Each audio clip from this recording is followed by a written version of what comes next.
Lammaffaan faayidaa ofii barbaadudha. Faayidaa sabaa miti. Saba kana dadhabanii fi beela'anii fi rakkatanii fi mootummaa Waaqayyoo galchuu odoo hin taane bu'aa ofii giddu gala godhanii deemuun inni kun mataan isaa rakkisa. Kunis mallattoo isaanii Phexros lammaffaa 2:3 irratti arfaffaa gooftaa dhugaa kabaja dhoowwudha.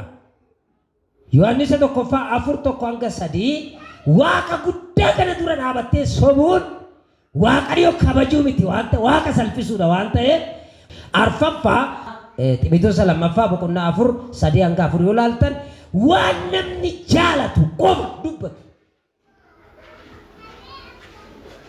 Waan ati jaalattu sabni kun maal rakkate rakkoon saba kanaa maalinni kanaaf yoo maal jedhe sabni kun na jaalataa kana yoo jedhe sirriitti hin jedhu kana yoo jedhe sabni kun ni taala rakkoon saba kanaa kana waan ta'e kana dubbadhaa.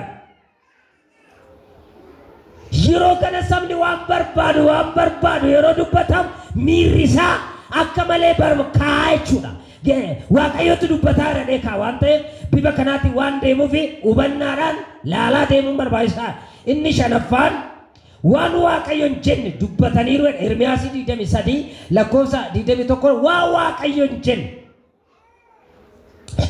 Waan raajonni yeroo gara namaa dhufan bifa lamaan dhufu. Tokko raajii sitti ergamuu fi raajii si ergamu. Itti nama suma dhijiban adda baafadha. Sitti ergama yookaan si ergama. Isa kam si wayya? Malattu isa kam si wayya? Isa kamtu sirriidha? Raajii sitti ergame moo isa si ergame si wayya? Ara bakkaachuu adda baafadhaa. Kameeti inni siin jedhe? Inni sitti ergame abbaa sitti erge adda baasuu si gaafata. Inni siif ergame garuu ofiin hojjetu isa si ergee hojjeta. Maal gochuuf rakkina jalaa, garbummaa jalaa, qorumsa jalaa, abaarsa jalaa, waan si rakkisu jalaa akka ati baatuuf Waaqayyo maal godhee nama kana siif erge.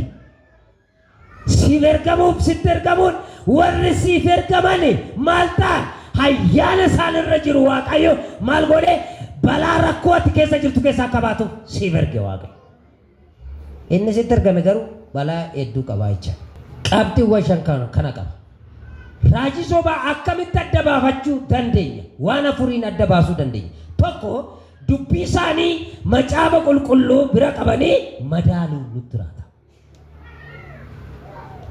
Waan inni dubbate kun caafameera. Ergaan isinii darbu hundi isaa macaafa wajjin wal qabatee deemuu qaba waan ta'eef ergaan inni dubbatu kun macaafa wajjin wal qabata. Ergaa kana dubbachuun sirriidha. Safuu wajjin wal qabata. Haadha macaafa wajjin wal qabata. Hiika macaafa wajjin wal qabata anjir wanni ittiin isin beektan sagalee Waaqayyoo kanaan madaaluudha. Kana sagalee Waaqayyoo madaaluu kan danda'amu immoo nama sagalee Waaqayyoo kana barate yoo ta'e malee akkamitti maaliin madaaltaa maaliin adda baaftaa an jedhuu fi hubannaa wangeelaa qabaachuu akka qabnu lafa kaa. Qoraa laalaadha. Qoranii ilaaluun cubbuun qabadii nama simanti jiru kana. Maal godhanii? Jedhaa kaa. Maal gootu amma muuzii yeroo bittan muuzii yuun qortu. Tortoraadhaa jettu. Xaafiin kun biqii qabaa jettan. Ruuziin kun rakkoo qabaa jettan. Qoruudhaam. Odoon bitin. Uffata uffattanii natti taa'ettan qoruudhaam kun. Warqiin kun giraama meeqa jettan qoruudhaam kun. Waan sun yeroo dheeraa si faana deema waan ta'eef. Sanaaf madaaluun sagalee Waaqayyoo beekuun barbaachisaadha amantootaa. Sagalee Waaqayyoo hin beektan taanaan mul'ata ergaa dhufu adda baasuu hin dandeessan. Isaayyaas 8:20 irratti dhaqaa ilaalaa. Qabxii lammaffaan akkamitti adda baafanna an jedhu jireenya isaanii ilaaluudha. Maatewos 7:16 irratti jireenya namoota raajii dubbatanii duuba isaanii baakgiroondii isaanii eessa jiraatu maal nyaatu maal hojjetu eessa oolu wanni Waaqayyo natti fideedhaan kun adeemsi isaanii maaliin akkaataa kamiin deemu kan jedhu jireenyi isaanii mul'ata Waaqayyo isaanitti kenne wajjin madaalama. Kanaan laaluun barbaachisaadha. bakka malee oolanii waaqayyo akkana naan jedheen hin danda'amu. Waan barbaadan gochaa waaqayyo akkana naan jedheen nama fayyisuun hin danda'amu. Jireenya nama sana tokko macaafaa lammaffaa jireenya namoota ergaa dubbatan wangeela lallaba sana madaali. Maali jireenyi isaa? Dhuguma waaqa kana duuka bu'ee deema. Maal hojjeta? Madaali cubbuu qabu. Qoradhu, hubadhu, adda baafadhu. Jireenya sirrii kan hin jiraanne jireenya cubbuu keessa waan jiraatu. Sadaffaan warra namni dhagaan barbaadu qofa irratti xiyyeeffatu yoo ta'e, yeroo hundumaa waa'ee dhufaatii Yesuus hin lallabamu yoo ta'e, waa'ee cubbuu hin lallabamu yoo ta'e, waa'ee qalbii diddiirannaa hin lallabu yoo ta'e, waan tokko hin gulamu yoo ta'e, mata dureen jiru abdii qofa yoo ta'e, shakkuu sitti jiraata. Yeroo hundumaa waaqayyo abdii qofa miti kan siiraa jiru. Abdiin kan lafarraati, waaqarraas jira, ambiraas jira. Sagalee waaqayyo macaafni kun 66 kun ergaa isaa dubbatamee numa. Mata duree tokko bichaa qabatee deema taanaan rakkoo qaba. Maaliif hafuurri irra jiru sun gaafiin qalbii diddiirachiisaa, gaafiin immoo imimmaan buusee boochisaa, gaafiin immoo gammachiisaa, gaafiin immoo fayyisaa. Hafuurri waaqayyoo guyyaa guyyaatti haaraa waan ta'eef hojii hedduu hojjechuu qaba. Mee ameen jedhe maaloo. Formulaa bichaa tokko taanaan maal ta'a? Sabni kun maal ta'a isinitti fakkaate? Raajii sobaan sammuusaa qabamnaan akka nama taayifoodiin qabamee ta'a. Akkas hin qabne of eegganii nama simadii jiru gadu. Lafa raajii sobaa jiru sabni akka dhukkuba taayifoodii dhukkubsatuu ta'a. Yeroo waan itti ka'u qaba.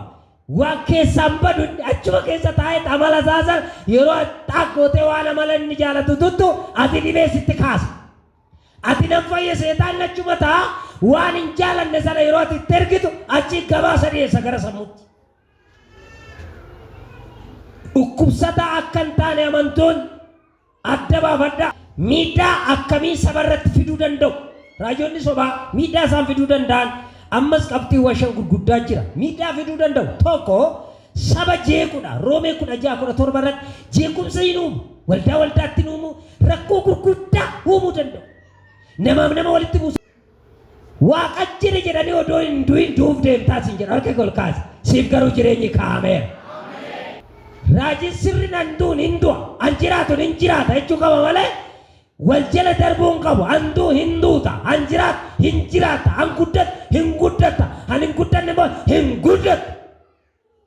Kana waan dheedhe jechuudha malee wantoonni hundumtuu handuunis handeemuunis hundaafuu kallattiin tokko kaa'uun hin ta'u. Harka keessa ol kaasaa waa sitti dhaamaa jira. Yaa Yesuus jedhame hubannaa kennu kenni dhaame. Miidhaa akkamii sabarratti fidu kan jedhu jeequmsa uumuu danda'u. Dhirsaamniitti irratti fidu, qabeenya fuudhu, waan hedduu hojjetu, maqaa nama balleessu, namoota jibban irratti ergaan taane dubbatu, illaffamu waan hedduu hojjechuudha walitti naqu. Waan sana namoonni sun waaqa jedhe jedhanii fudhatu malee abalu jedhan jedhanii kun mataansaa gaa'ila hedduu, diinagdee hedduu diigeera karaa tambisee. Nama carraa Ameerikaa qabu hin deemisiin jedhanu namicha biyya keessatti rakkisu. Isa deemu isa taa'u immoo hin deemtan. Booda namichi immoo rakkata waan hin jennu. Sarara saayee keessatti haa dhufu Waaqayyo. Dhaqeen namni maal ta'e walii wallaale. Waan godhu waan wallaaleef haalli inni keessa raaf wanti itti dubbatamu faallaa ta'e. Maaliif olirraa hin dhufne taanaa hin raawwatamu. Waaqayyo namni dubbateef hin raawwatu. Sagalee waaqayyoo dhugaadha. Abbaan fudhate, abbaan dibame, abbaan ayyaanni isaa irra kaa'ame jira. Ol kaasee waan si dhaamaa jira. Ani waa'ee raajota dhugaa dubbachaa jiru. Waa'ee raajii sobaarra jira. Waan ta'eef ol kaasa harka keessan xiyyeeffannoon jiru waan sobaarratti sochoosaa. Yaa Yesuus hubannaa kennaa kennedha. Lammaffaan miidhaa isaaf fiduu danda'an aangoo fi maallaqa namarraa fuudhuudha. Phexros lammaffaan 2-3 yoo dubbistan aangoo olaantummaa barbaadu jira. Bifa sanaa wantoota deemutu jira jechaadha. Warii wajjin waa wal qabatu deema. Egaa waldaa raajonni dhugaas maallaqa malee socho'uu hin dandeessu, beekumsa malee socho'uu hin dandeessu. Yeroo tokko walitti bu'ee namni adda baafachuu danda'a. Walii wallaan waldaan kiristaanaa horii malee socho'u. erga horii malee sochoone maaliif caafame kennaa jaalalaa akka kennitu maaliif caafame kurnee maa kennede waan maaliif jibbee dhiisaa horiin kaasinaa maa jechuudha isa malee hin ta'u teessoo irra teessu kun horii barbaachisa